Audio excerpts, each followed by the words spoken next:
Shalom untuk kita semua.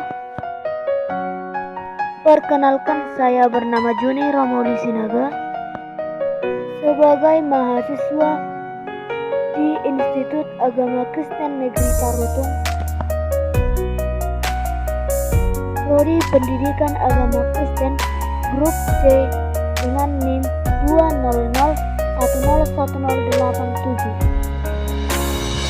Video ini untuk memenuhi mata kuliah kepemimpinan sekolah yang diampu oleh Bapak Dosen Dr. Johari Manis MPDK.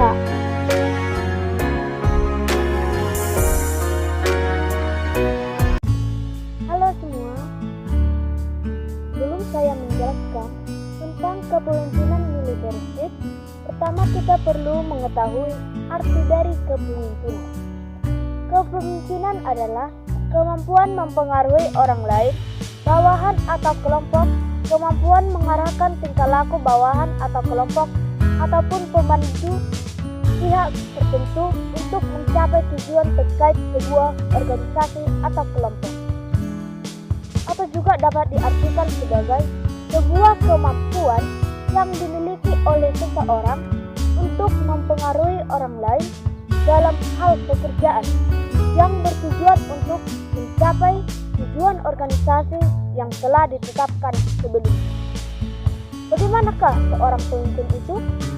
Seorang pemimpin itu mampu sebagai motivator bagi para bawahannya atau bagi orang yang dipimpinnya. Seorang pemimpin itu harus mampu mengenali orang yang dipimpinnya dan juga harus mampu sebagai fasilitator bagi orang yang dipimpinnya. Nah, sekarang saya akan menjelaskan tentang kepemimpinan militeristik. Dalam kata kepemimpinan militeristik, dapat kita ambil kata militeristik atau militerisme.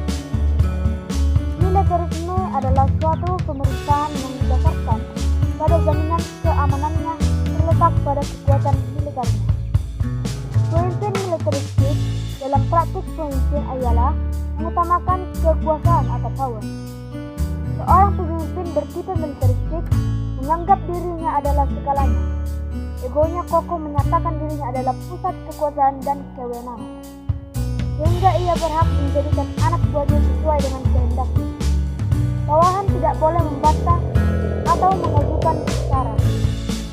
Kekuasaan pemimpin yang otoratif hanya dibatasi oleh undang-undang. Pemimpin jenis militeristik biasanya sangat perhatian terhadap efisiensi dan efektivitas kerja. Pemimpin yang militeristik tidak menghendaki rapat-rapat atau musyawarah. Setiap perbedaan pendapat di antara para bawahannya diartikan sebagai pembangkangan atau pelanggaran disiplin terhadap perintah. Bagaimana sifat-sifat pemimpin yang militeristik itu? Mari kita lihat. Sifat-sifat militeristik antara lain ada 6. Yang pertama, dalam komunikasi menggunakan saluran formal. Yang kedua, menggunakan sistem komando dalam perintah. Yang ketiga, dalam menggerakkan bawahan sangat suka menggunakan atau mengandalkan jabatan atau pangkat. Sedang kepada formalitas yang berlebihan, menuntut disiplin yang tinggi dan kepatuhan mutlak dari bawahan, menggemari upacara-upacara berbagai keadaan. Perilaku pemimpin militeristik.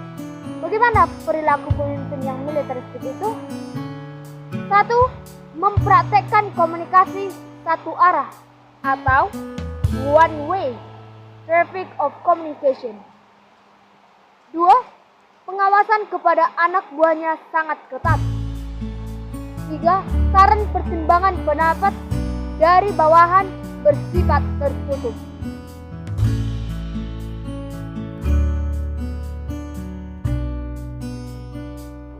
Sikap menghadapi bawahan. A. Mementingkan tugas dibandingkan pendekatan kemanusiaan. B. Memaksa, mengancam, menghukum atau mengintimidasi kepada anak buah. C. Serba instruksi dan perintah. D. Kaku dalam pergaulan terutama kepada anak buah. Kesimpulan, kepemimpinan militeristik adalah kepemimpinan yang sama dengan tipe otoriter, yang dimana dalam kepemimpinan militeristik ini bawahan tidak berhak menyampaikan saran, pendapat, dan kritik. Kepemimpinan ini lebih identik dengan sistem satu orang berkuasa yang berhak menentukan kebijakan, berhak dalam mengambil keputusan terhadap suatu permasalahan organisasi. Kepemimpinan ini hanya dibatasi dengan undang-undang. Inilah yang dapat saya sampaikan.